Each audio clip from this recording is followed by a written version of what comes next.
Nos encontramos de nuevo en Romanos capítulo 1, en esta noche para nuestro estudio de la palabra de Dios, y estamos viendo los primeros 7 versículos. De nuevo, conforme examinamos una introducción muy importante del libro, pasamos algo de tiempo, un poco más de tiempo en esta introducción, porque realmente pensamos que establece el tono de lo que viene en el resto del epístola. Y de nuevo en esta noche vamos de regreso a estos maravillosos 7 versículos.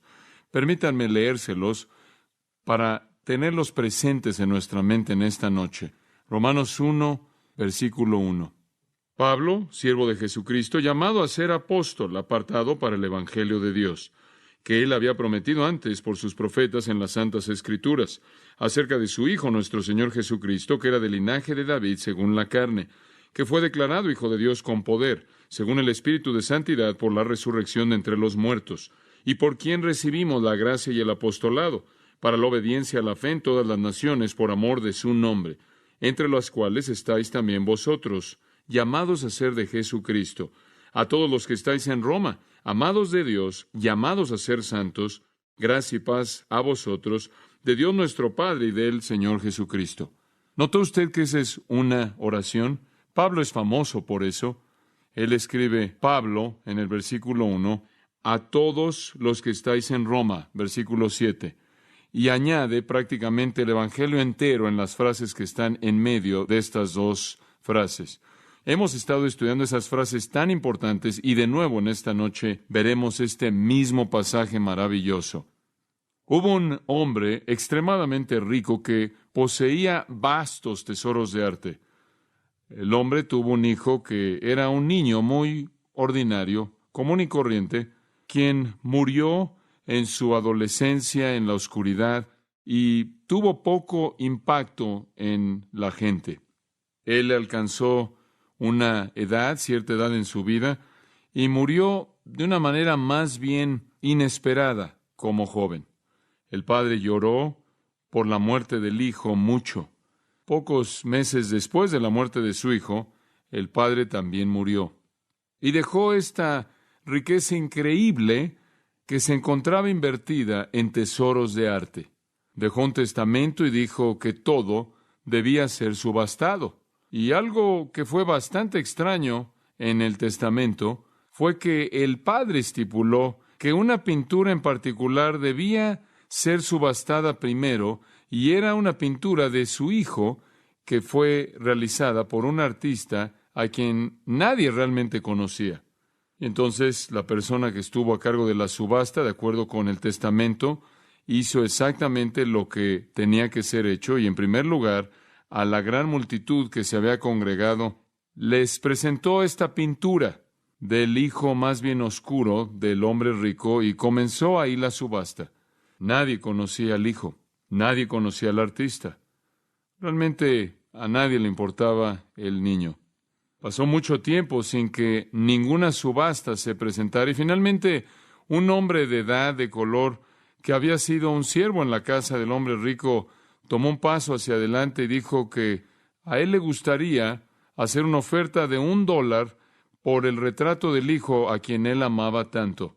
Y en ese punto en su vida era lo único que podía pagar. No hubieron otras propuestas y el siervo de color pudo comprar la pintura del hijo por $1. Y después el momento dramático vino conforme leyó la siguiente parte del testamento. Y decía esto: el resto del tesoro va a ser para el que amó a mi hijo tanto y con tanta fuerza como para comprar su retrato. No hay manera de comprender las riquezas que Dios ha provisto para aquellos que aman a su Hijo. No hay manera. Son infinitas. Jesús dijo que el reino de los cielos es como un tesoro. La Biblia dice que cosas que ojo no ha visto ni oído ha oído son las que Dios ha preparado para los que le aman. Y esto, amados, son las buenas noticias, ¿no es cierto? Que si amamos al Hijo, heredamos todas las riquezas del Padre. En Cristo tenemos tesoro más allá de la imaginación. La Biblia dice que si amamos al Hijo, tendremos una fidelidad que nunca será quitada. Tendremos una vida que nunca terminará. Tendremos un manantial de vida que nunca dejará de producir agua en nosotros. Tendremos un regalo que nunca será perdido. Tendremos una mano a partir de la cual los recursos nunca dejarán de ser provistos. Tendremos una cadena que nunca será quebrantada. Tendremos un amor del cual nunca podremos ser separados. Tendremos un llamado que nunca podrá ser revocado, un cimiento que nunca podrá ser destruido y una herencia que nunca jamás se desvanecerá. Ahora estas son las buenas noticias. Y este es el mensaje de la epístola a los romanos, que Dios tiene buenas noticias para aquellos que aman a su Hijo. Y después, conforme comenzamos la epístola, estamos examinando tan solo la introducción en los primeros 7 versículos y ya hemos comenzado a percibir las riquezas y vamos a ver más de esto en esta noche. Ahora estos 7 versículos contienen la semilla de verdad que florece de manera plena en los siguientes 16 capítulos. Y ya les hemos señalado que hay por lo menos 7 elementos en esta introducción, 7 características acerca de las buenas noticias. Está el predicador de las buenas noticias, la promesa de las buenas noticias, la persona de las buenas noticias, la provisión de las buenas noticias, la proclamación de las buenas noticias, los privilegios de las buenas noticias y el propósito de las buenas noticias. Ahora, permítame recordarle brevemente de las primeras 3. En primer lugar, el predicador de las buenas noticias se nos presenta en el versículo 1. Pablo, siervo de Jesucristo, llamado a ser apóstol, apartado para el Evangelio de Dios. Y ahí hemos conocido al predicador de las buenas noticias. Y nos apunta a una realidad muy importante y es esta, que Dios ha escogido a instrumentos humanos para que sean los instrumentos de la transportación de las buenas noticias. Pablo, un hombre como nosotros, un siervo de Jesucristo, llamado apóstol, apartado para el Evangelio de Dios, apuntando al hecho de que Dios ha escogido usar agentes humanos. Dios ha diseñado usar a hombres y mujeres para proclamar las buenas noticias. De hecho, en 1 Corintios nos dice que Dios ha escogido por la insensatez de la predicación el proclamar su mensaje e inclusive usar a predicadores débiles, anónimos, insensatos para hacerlo. Entonces, la fe de ninguna persona permanece firme o depende de la sabiduría de los hombres, sino que depende únicamente del poder de Dios a través de la debilidad de los hombres. Y el pueblo de Dios todavía son los instrumentos. Jesús nos mandó a ir por todo el mundo y predicar el Evangelio a toda criatura. El predicador, un instrumento humano. En segundo lugar, vimos la promesa de las buenas noticias, versículo 2, que Él había prometido antes por sus profetas en las Santas Escrituras. Las buenas noticias o el Evangelio ya había sido prometido en el Antiguo Testamento. Esa es la razón por la que en Mateo 5:17 Jesús dijo que no vino para abolir la ley, sino para cumplirla. Vine a cumplirla, vine para llevarla a su cumplimiento, para llevarla al punto en el que estuviera en su totalidad, para llevarla a su punto de llenura, de satisfacción. El Nuevo Testamento es la palabra de Dios que completa el Antiguo Testamento y eso consuma la promesa. Entonces las buenas noticias van a venir a través de un predicador humano y las buenas noticias van a estar basadas en las promesas de Dios en el Antiguo Testamento. Y en tercer lugar, no solo vimos al predicador y la persona, sino que más bien el predicador y la promesa, sino también el predicador y la promesa y la persona. ¿Quién es el corazón y el objeto de las buenas noticias?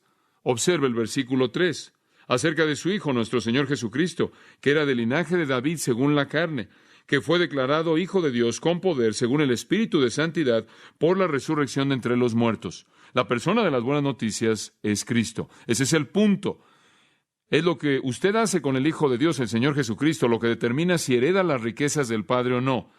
Y en esos 2 versículos hay una presentación absolutamente maravillosa de Cristo. Vemos su humanidad en el versículo 3. Él fue hecho del linaje de David según la carne. Él era un verdadero ser humano. Vemos su deidad en el versículo 4. Él fue declarado el Hijo de Dios con poder, según el Espíritu de Santidad por la resurrección de los muertos. Vemos su humanidad, vemos su deidad. Él tenía que ser hombre para tomar el lugar del hombre, y Él tenía que ser Dios para conquistar el pecado y la muerte y el infierno y Satanás. Ahora quiero que observe algo en el versículo 4, conforme concluimos nuestros pensamientos acerca de la persona. Dice que esto fue logrado, esto es su poder y resurrección, según el Espíritu de Santidad. Esta es otra manera de decir que el Espíritu Santo fue el responsable. Fue el Espíritu Santo operando en Cristo a través de la agencia del Espíritu. Cristo hizo lo que hizo. Él expresó su poder y fue resucitado de los muertos a través de la agencia del Espíritu Santo. Ahora, esta relación es muy importante. Si usted se regresa, por ejemplo, a Mateo capítulo 3 por un momento, permítame llevarlo rápidamente en una gira muy rápida de cómo Jesús estuvo relacionado con el Espíritu Santo en su encarnación. El Espíritu Santo es el tercer miembro de la Trinidad, como usted sabe. Y dentro de la Trinidad, ellos serán iguales. Sin embargo, cuando Jesús se encarnó, se sometió a sí mismo a la voluntad del Padre y al poder del Espíritu en una sumisión voluntaria. Y encontramos que en su bautismo, en Mateo capítulo 3, fue bautizado en el versículo 16. Y él salió del agua. Los cielos fueron abiertos y vio al Espíritu de Dios descendiendo como una paloma.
y reposando sobre él, y una voz del cielo dijo: Este es mi Hijo amado en quien tengo complacencia.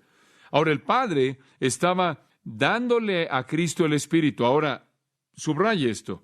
Yo creo que a partir de este momento, esta fue la iniciación en su ministerio. Su ministerio fue controlado por el poder del Espíritu Santo. Ahora, adelantándonos, pasemos a Mateo capítulo 12, versículo 31.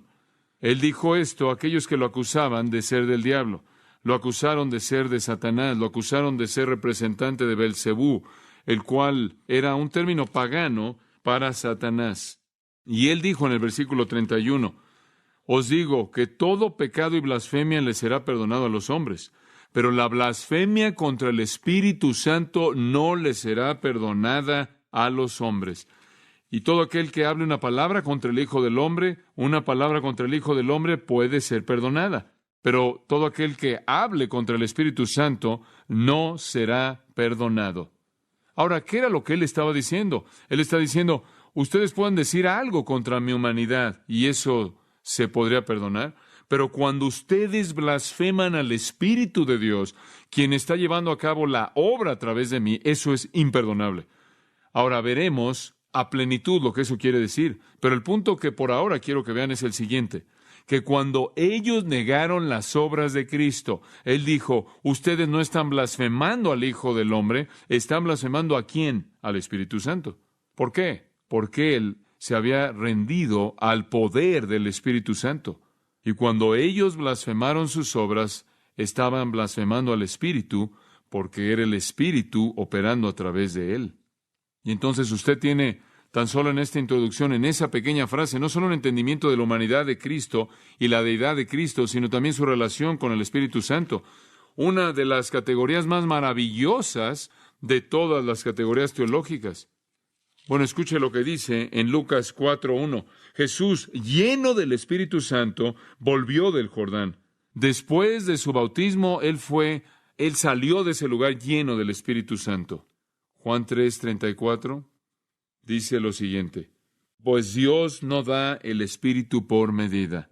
El Padre ama al Hijo y todas las cosas ha entregado en su mano. Cuando Dios le dio al Hijo el Espíritu, Él le dio a Él el Espíritu sin medida. En otras palabras, en su plenitud absoluta y total. Ahora, este es un misterio. Jesús es Dios. Él es uno con el Padre y uno con el Espíritu. La Trinidad es una. Sin embargo, son tres personas de manera distintiva. Pero en una maravilla de la encarnación hubo algún tipo de separación. El Hijo se sometió voluntariamente e hizo únicamente la voluntad del Padre y solo a través del poder del Espíritu. Y entonces fue la agencia del Espíritu Santo lo que le capacitó en su humillación voluntaria, fue la agencia del Espíritu Santo la que estaba haciendo la obra a través de él. Y eso le muestra la sumisión total de Cristo. Y cuando en Filipenses dice que él hizo a un lado estas cosas, que tomó forma de siervo y se halló a sí mismo como un hombre y se humilló a sí mismo, realmente quiere decir eso. Él solo hizo lo que el Padre le mostró que hiciera y solo en el poder del Espíritu. Una sumisión bastante significativa para alguien que es totalmente Dios y lo ha sido y lo será por toda la eternidad. Entonces fue el Espíritu el que lo capacitó en su resurrección. Dice usted, ¿por qué es eso importante? Es importante porque nos indica que la Trinidad, que Dios mismo está involucrado en la vida y en la muerte y en la resurrección de Cristo. Y la afirmación más grande de quién fue Jesús y quién dijo ser fue que Dios mismo lo resucitó de los muertos a través de la capacitación que el Espíritu Santo proveyó. Entonces Cristo es el Dios hombre, totalmente Dios y totalmente hombre. Y eso es indicado de manera clara en que Dios mismo lo resucitó de los muertos a través de la agencia del Espíritu Santo. Esas son buenas noticias. Él vino para identificarse con nosotros. Él vino para ser un hombre como nosotros somos hombres, para sufrir, para entender la función de la vida humana. Pero al mismo tiempo Él fue Dios y venció por el poder del Espíritu y resucitó de los muertos.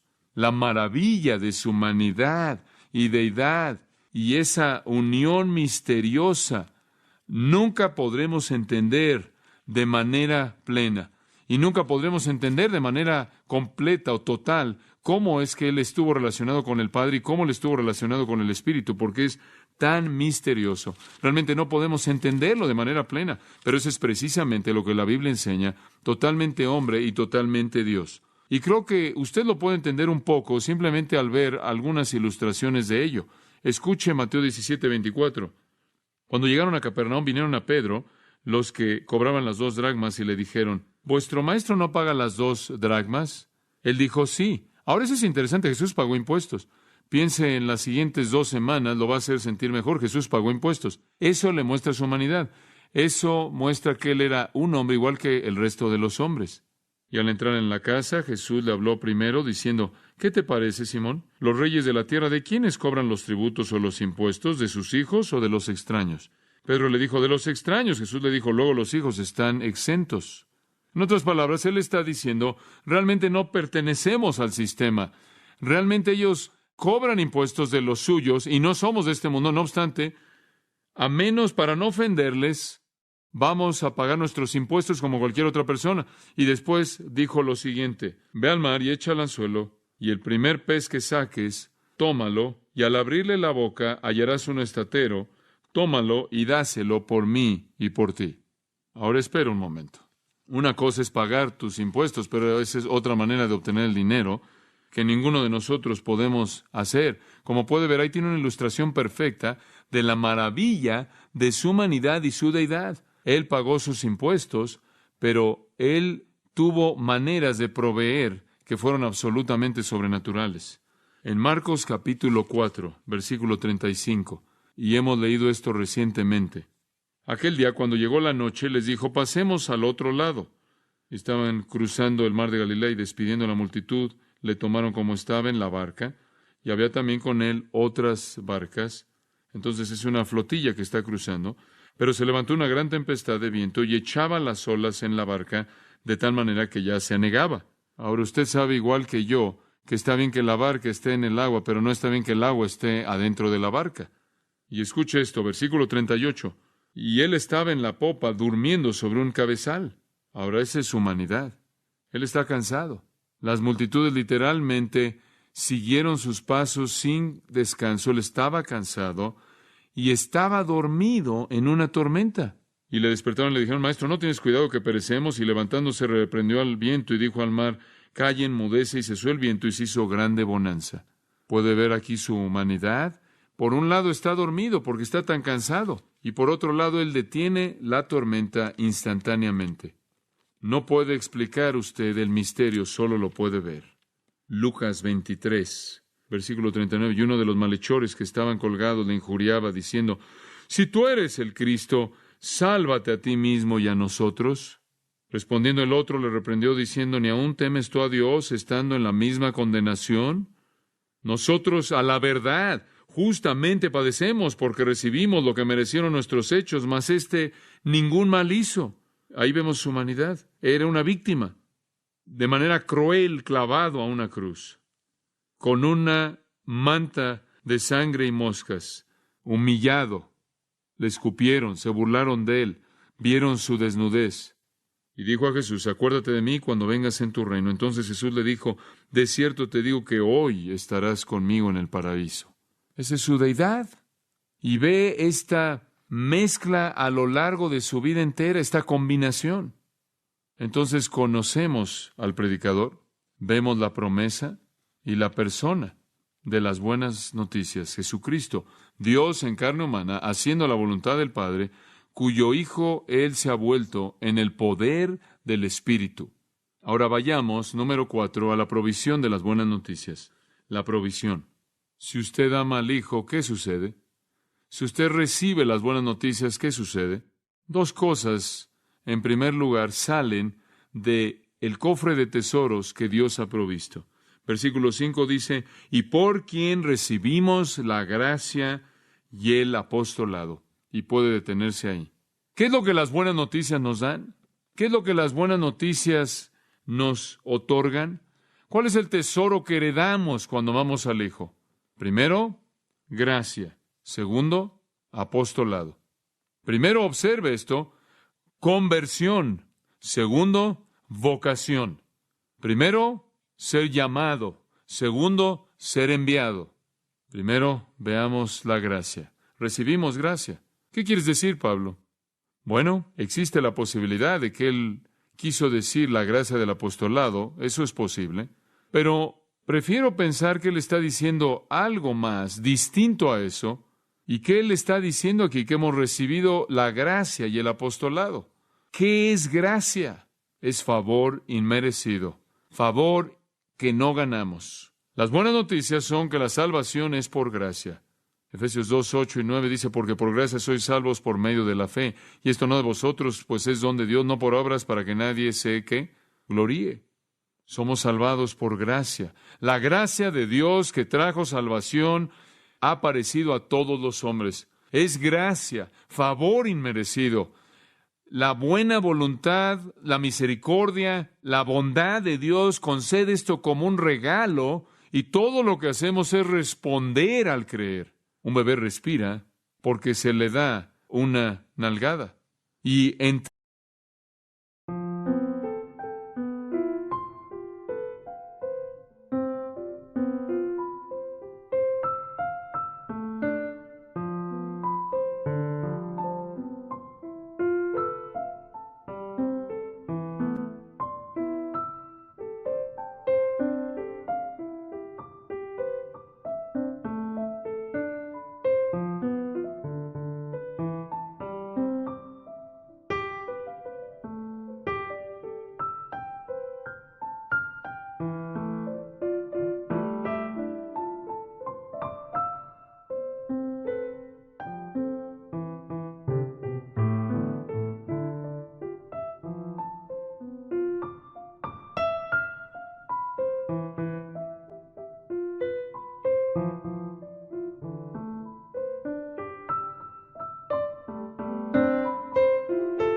entramos al reino de Dios y recibimos el regalo de vida de Él, porque con soberanía divina Él nos golpea y comenzamos a respirar espiritualmente. Si estamos vivos es debido a que su aliento ha sido exhalado en nosotros. Somos nacidos de arriba. No hay lugar para la autorrecomendación, para el autorreconocimiento. No hay lugar para el mérito humano. No somos salvados por obras. De hecho, en Romanos esto será desarrollado en el capítulo 3 para que usted nunca lo pueda pasar por alto. En Romanos 3, versículo 24 dice, somos justificados gratuitamente por su gracia. Versículo 27, ¿dónde está pues la jactancia? Está excluida. ¿Por qué ley u obras? Ninguna, sino por la ley de la fe. Creemos si Dios muestra su gracia. En Romanos capítulo 5, él va a desarrollar eso más en los versículos 20 y 21, y habla de cómo en donde el pecado abundó, la gracia abundó mucho más. La misericordia sin causa, la bondad sin merecerlo. Entonces la salvación no vino por confirmación, la salvación no viene por comunión, no viene por bautismo, no viene por membresía de la iglesia, no viene por asistir a la iglesia, no viene por tratar de guardar los 10 mandamientos o tratar de vivir el sermón del monte. No viene por ser generoso, no viene por creer que hay un Dios o que hay un Cristo, no viene simplemente por ser moral y respetable, no viene ni siquiera por decir ser cristiano. Viene cuando recibimos por fe el regalo de gracia. Por cierto, el infierno va a estar lleno de gente como la que acabo de describir, que piensa que tiene la salvación en el objeto equivocado. Y entonces Pablo dice, recibimos gracia. Esta es la primera provisión del Evangelio que usted no tiene que ganarse. No podría si quisiera. Es imposible, ya que por las obras de la ley ningún ser humano será justificado. El doctor Barnhouse tuvo una buena palabra. Él dijo esto: el amor que ve hacia arriba es adoración. El amor que ve hacia afuera es afecto, y el amor que se inclina es gracia. Y Dios se ha inclinado para darnos la gracia que no merecemos. El santo moribundo Paciano dijo lo siguiente: la gracia es lo único que nos puede hacer como Dios.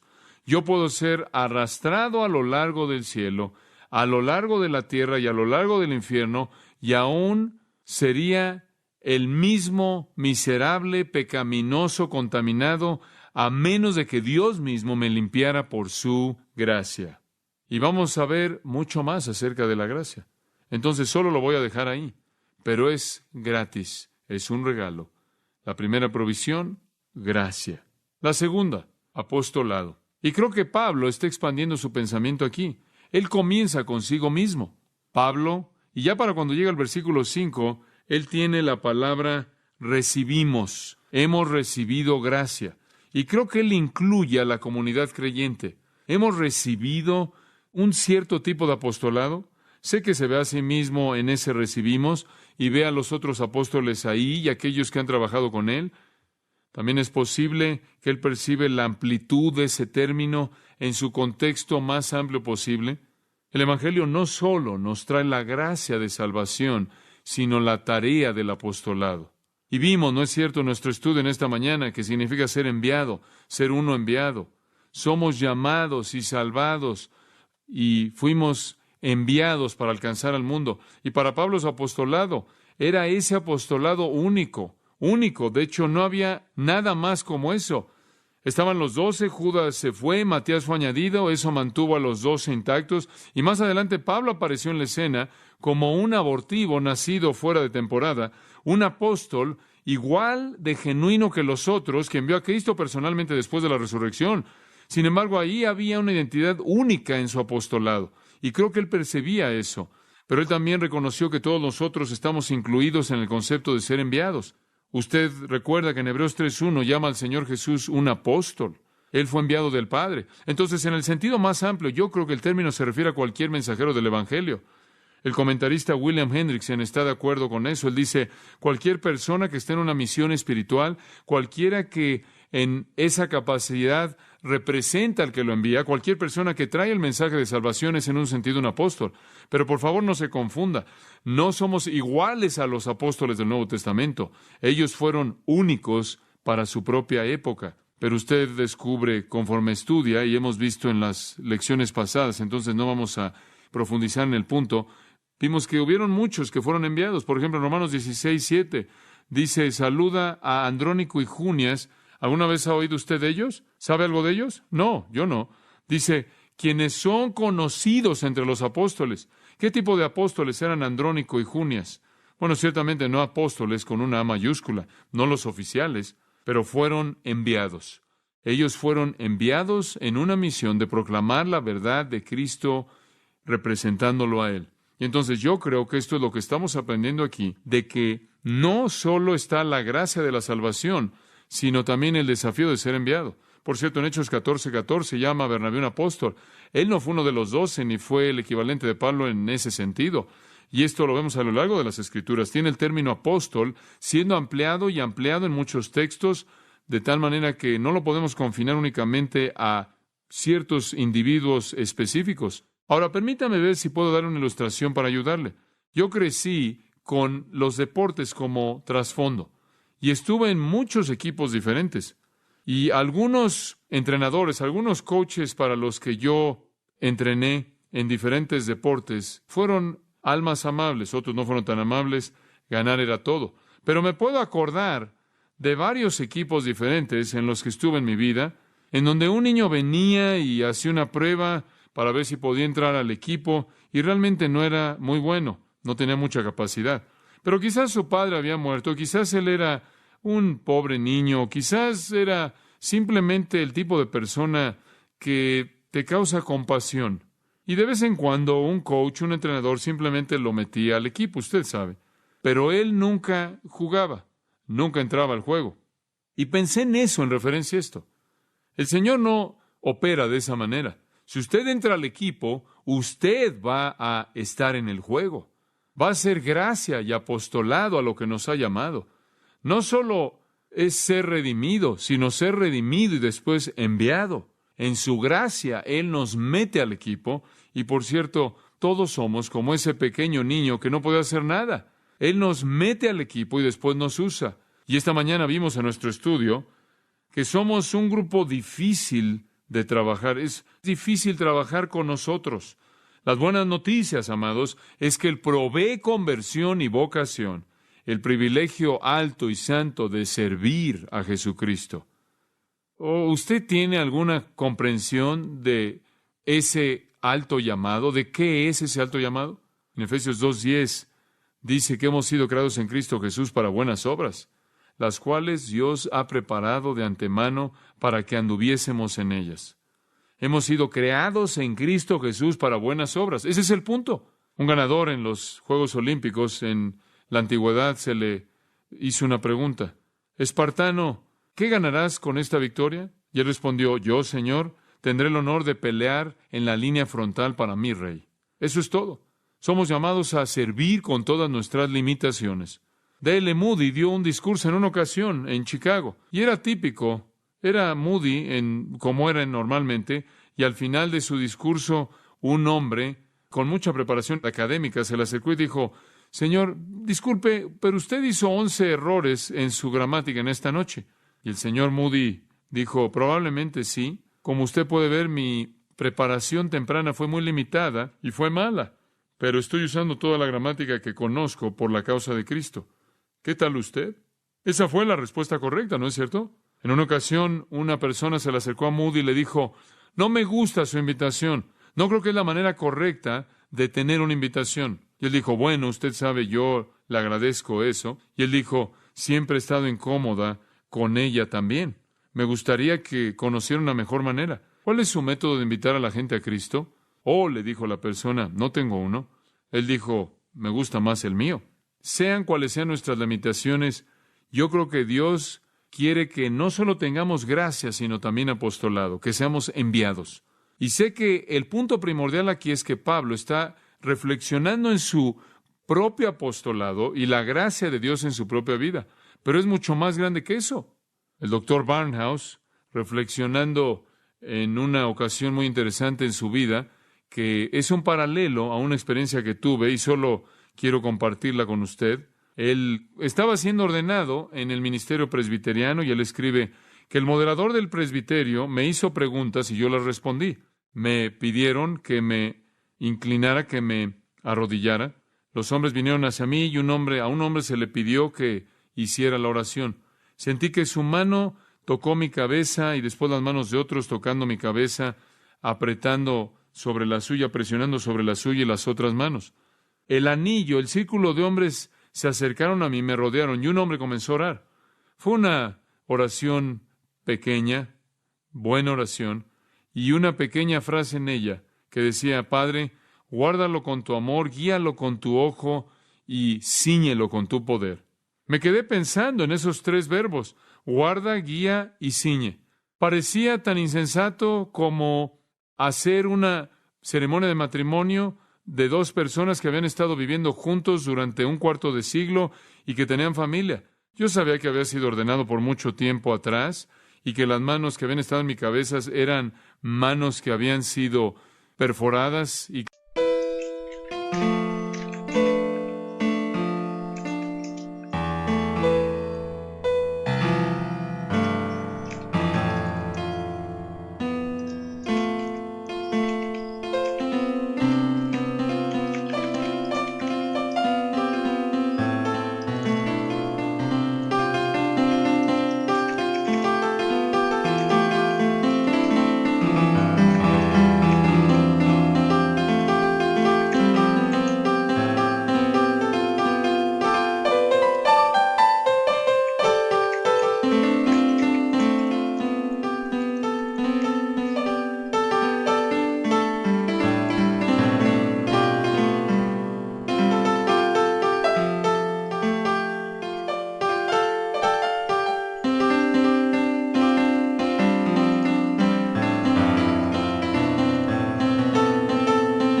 clavadas una cruz.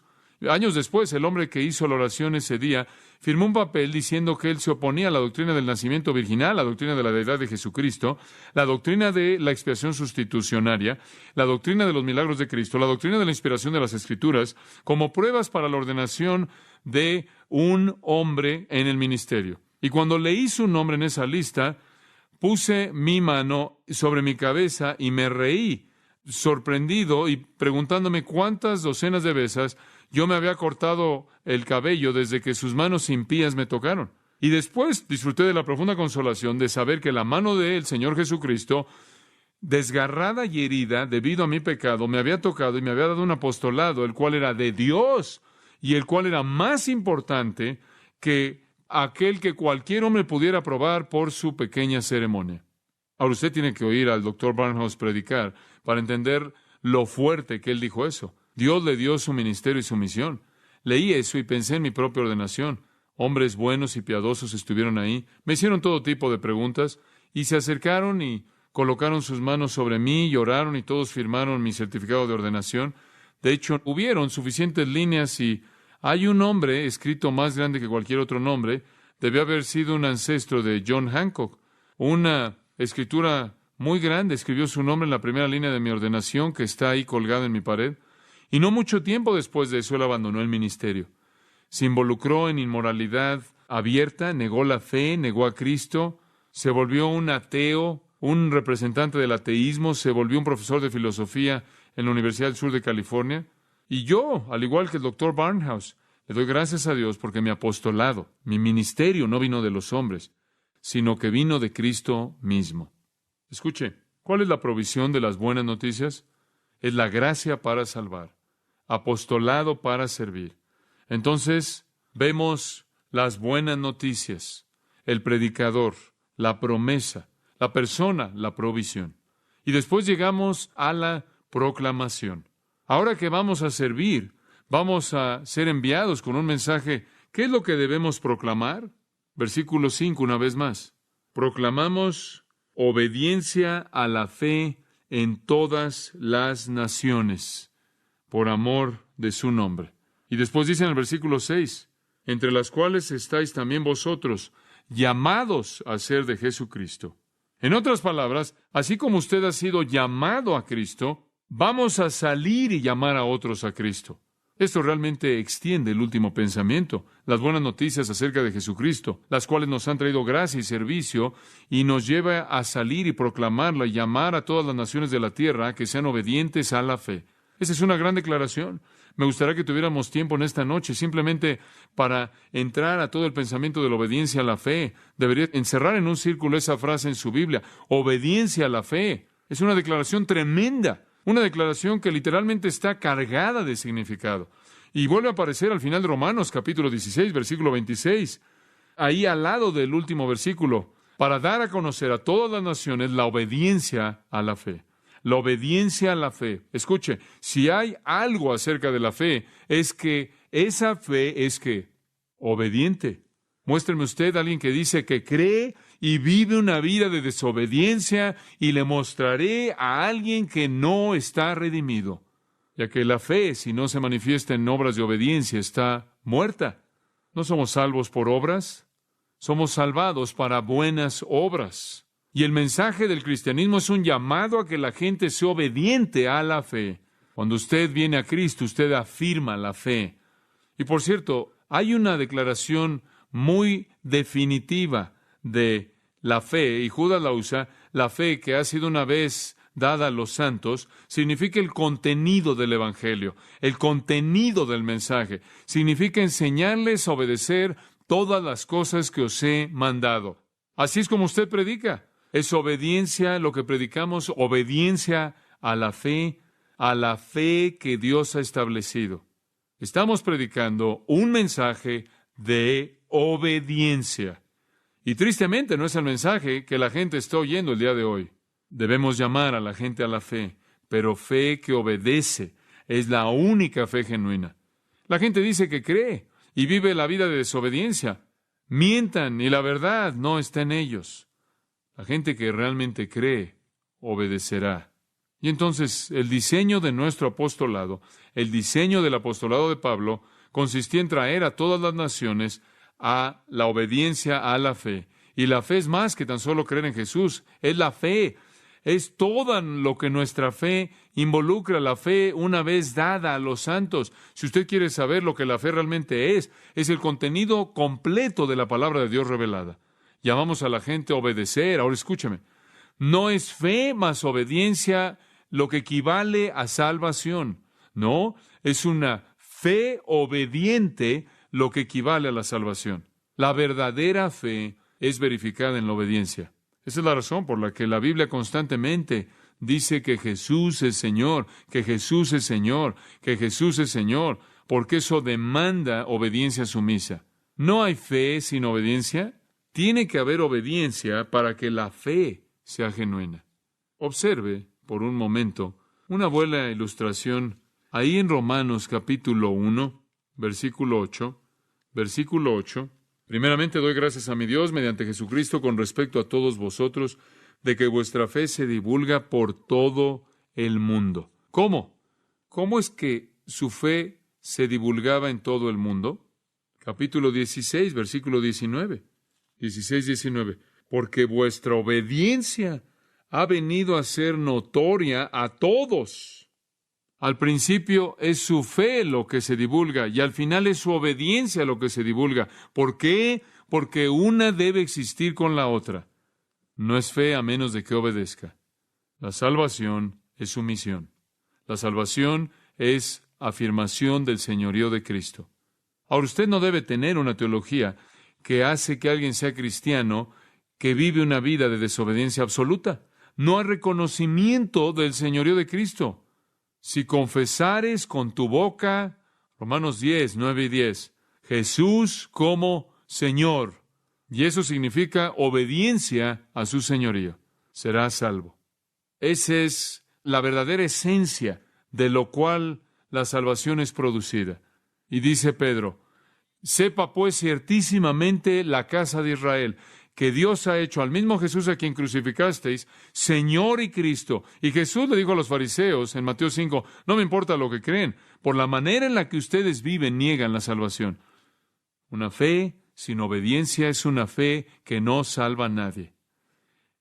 Es apilarse en el camino espacioso que lleva a la destrucción. Eso es lo que es. Es construir una bonita superestructura religiosa grande sobre la arena. Una fe sin obediencia no es fe salvadora.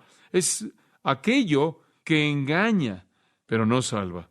La gente dice, oh, yo creo en Jesús, yo creo en la Biblia. Me acuerdo cuando caminé por el pasillo, me acuerdo esto y aquello. Eso no salva, a menos de que haya una vida de obediencia. Escuche lo que dice Hebreos 12:14. Seguid la paz con todos los hombres. Y ahora escuche esta. Y la santidad, sin la cual nadie verá al Señor. Si no hay santidad, no hay cielo. Entonces la proclamación es traer a todos los hombres a la obediencia de la fe, a la obediencia de la fe. Y amados, esto es algo que Él dice en el versículo 6, que debemos anhelar hacer, porque esto es algo que hemos recibido, entre las cuales estáis también vosotros llamados a ser de Jesucristo. En otras palabras, han sido llamados a esto. Ahora, vayan a llamar a las otras naciones a hacer lo mismo. Es una gran declaración en el versículo 6. Entre las cuales estáis también vosotros llamados a ser de Jesucristo. Hemos sido traídos a Cristo. Hemos salido de esa vida de desobediencia, una vida de obediencia, de la incredulidad a la fe. Y Él dice, debido a que eso nos ha sucedido y somos parte de aquellos que han sido llamados a Cristo, debemos llevar el mismo mensaje a otros, para llamar a otros. Cantamos en ese coro, Dios perdonó mi pecado en el nombre de Jesús, he vuelto a nacer en el nombre de Jesús, en el nombre de Jesús, vengo a compartir su amor como Él me dijo que lo hiciera. Él dijo, de gracia recibisteis, ¿de gracia qué? Dad. Id en mi nombre, y debido a que ustedes creen, otros sabrán que yo vivo. Eso es lo que está diciendo. Somos enviados para la obediencia a la fe entre todas las naciones, porque eso es lo que nos ha sucedido. Somos los llamados, los que han sido atraídos a Cristo. Entonces vemos al predicador de las buenas noticias, la promesa de las buenas noticias, la persona de las buenas noticias, la provisión de las buenas noticias, la gracia y el apostolado, la proclamación de las buenas noticias, y es una proclamación de obediencia. Amados, nunca dejen esa parte afuera. Les puedo dar dos al cerrar. Los privilegios de las buenas noticias. Los privilegios. Obsérvenlo en el versículo 7. A todos los que estáis en Roma.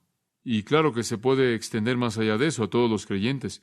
Él les da tres verdades maravillosas acerca de sus privilegios. En primer lugar, son amados de Dios. En segundo lugar, son llamados. Y debería poner ahí una coma después de eso. Si tiene algunas palabras ahí en letra inclinada itálica, quiere decir que no están ahí en el original. Hay tres cosas aquí: amados de Dios, llamados y santos. Amados de Dios, llamados y santos. Esos son los privilegios de las buenas noticias. ¿Qué significa ser amado de Dios? Bueno, simplemente significa que somos amados. Y está por todas las Escrituras. Dios nos ha amado. Él ha escogido colocar su...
amor sobre nosotros. En Efesios capítulo 2, simplemente me encanta ese versículo 5, versículo 4 más bien.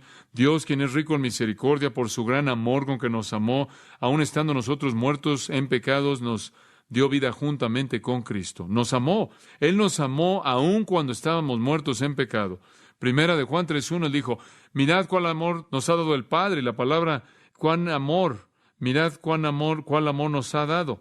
¿Cuál? Esa palabra cuál es una palabra griega muy interesante, potapan, tiene que ver con algo que es extraño, algo que es de otro mundo, algo que pertenece al espacio exterior. Digo, ¿qué tipo de cosa inhumana, extraña es este amor? ¿Es esto de amarnos? En Efesios 1:6 dice que a través de Cristo hemos sido aceptados en el amado. Dios nos puede amar porque Él nos ama en su Hijo. Romanos 5 dice, el amor de Dios ha sido derramado en nuestros corazones. Romanos 8 dice, nada jamás nos separará del amor de Cristo, nada. Y entonces el privilegio de las buenas noticias es que somos amados por Dios y cuando Dios ama, Él derrama su bendición. En segundo lugar, somos llamados. Y ese es el llamado eficaz. Se está refiriendo al llamado en sí a la salvación. Y veremos eso a detalle cuando lleguemos a los capítulos 9 y 10. Pero hemos sido llamados. Somos salvados debido al acto soberano de Dios. Esto no se está refiriendo a algún llamado externo general, no solo a la proclamación como en Isaías 45, sed salvos todos los fines de la tierra, o Isaías 55, buscad al Señor mientras pueda ser hallado. Este no solo es el llamado general, como en Ezequiel 33, cuando Él clamó, volveos, convertíos, o en Mateo 11, donde Jesús dijo, venid a mí todos los que estáis trabajados, o Juan 7, si alguno tiene sed, venga a mí y beba, o Apocalipsis 22, y el Espíritu y la novia dicen, ven. La esposa dice en medio, Romanos 10, la fe viene por el oír, un discurso acerca de Cristo. Este no es solo el llamado general del Evangelio. Este es una indicación de ese llamado deliberado, eficaz a la redención que viene mediante la voluntad soberana de Dios. Somos los llamados. Es otra palabra, por así decirlo, para los elegidos. Somos los escogidos. La Biblia dice, escogidos en Él desde antes de la fundación del mundo. Una verdad tremenda. Somos los llamados por Dios, los elegidos. Usted puede estudiar esto a lo largo del Nuevo Testamento, y como dijo, llegaremos a los capítulos 8, 9 y 10 y lo veremos a detalle.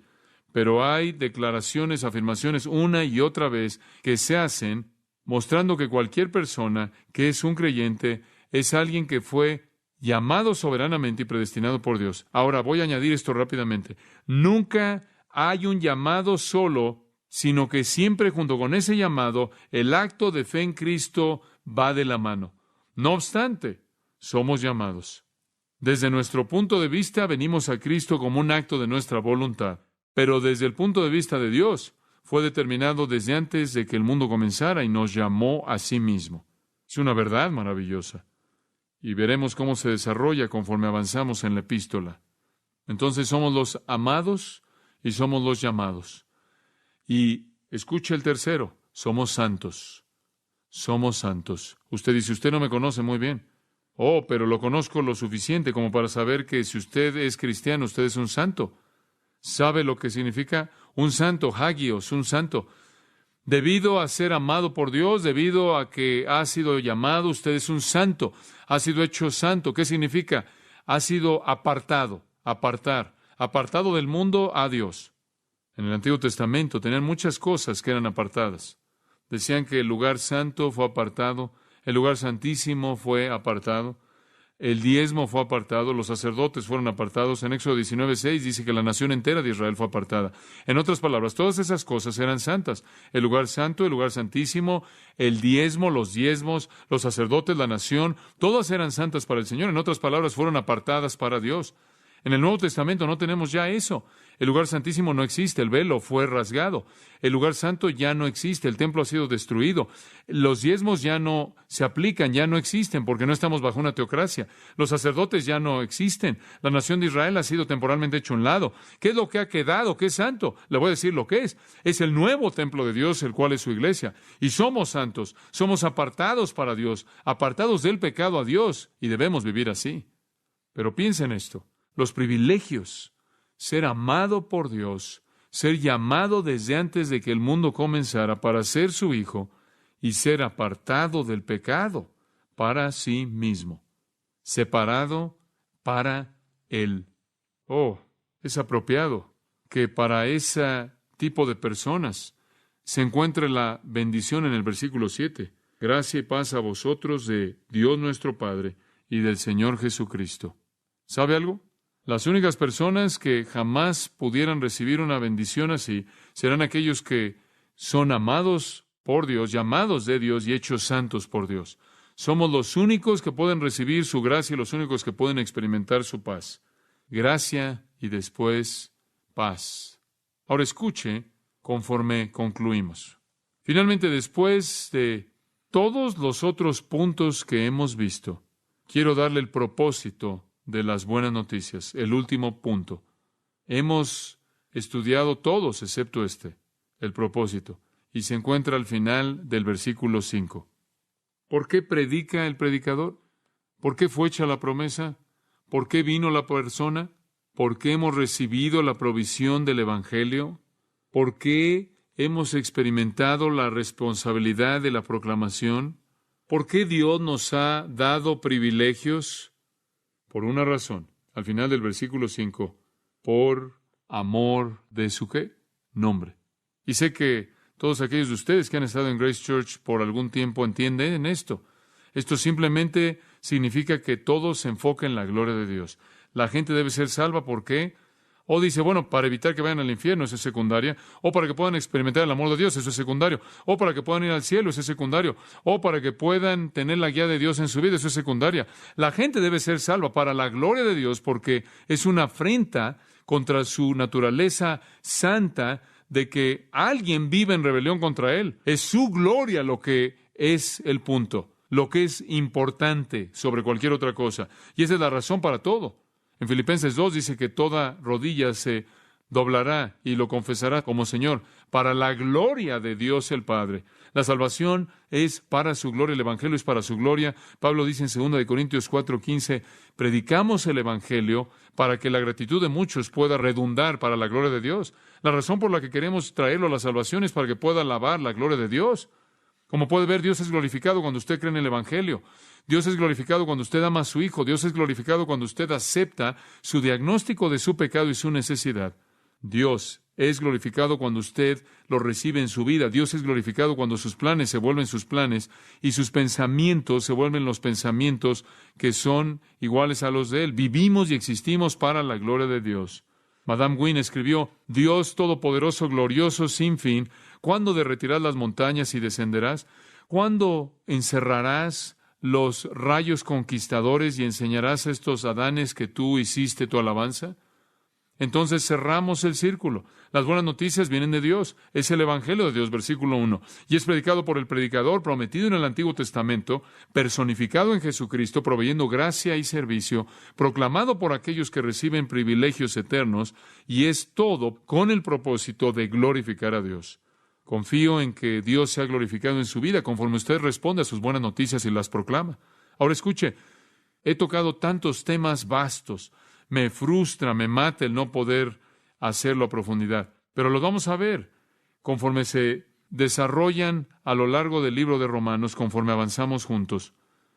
¿Será tan amable en inclinar su cabeza y escuchar estas palabras de William Blaine? El que lloró sobre la tumba, el que calmó las olas feroces, manso para sufrir, fuerte para salvar, la gloria será para él. Aquel que caminó en un camino de tristezas, aquel que concedió todo bien, Hijo de hombre e Hijo de Dios, de él será la gloria. Aquel que sangró con llaga, aquel que llevó espinas, aquel que llevó de manera mansa espinas y escarlata, aquel que llevó toda tristeza, de él será la gloria. Monarca de las mejillas golpeadas, burla de judío y burla de griego, sacerdote y rey divinamente manso, de él será la gloria. En el trono del círculo del arco iris, en medio de los millones de los suyos, ya para nunca más llorar, de él será la gloria. Hombre de Nazaret, el rey que llevó la corona de espinas, hijo obediente hasta la muerte, de él será la gloria. De él es la gran espera eterna. De Él es el estado sacerdotal real. A Él el Padre lo hizo grande. De Él es la gloria. Él que murió para liberarnos. Él que vive y nos ama, inclusive a mí. Él quien viene, a quien veré. Solo Jesús, solo Él. De Él será la gloria. Y Padre, sabemos que ese es el corazón de Pablo y el mensaje del libro. Ayúdanos a verlo con claridad para la gloria de Cristo. Amén.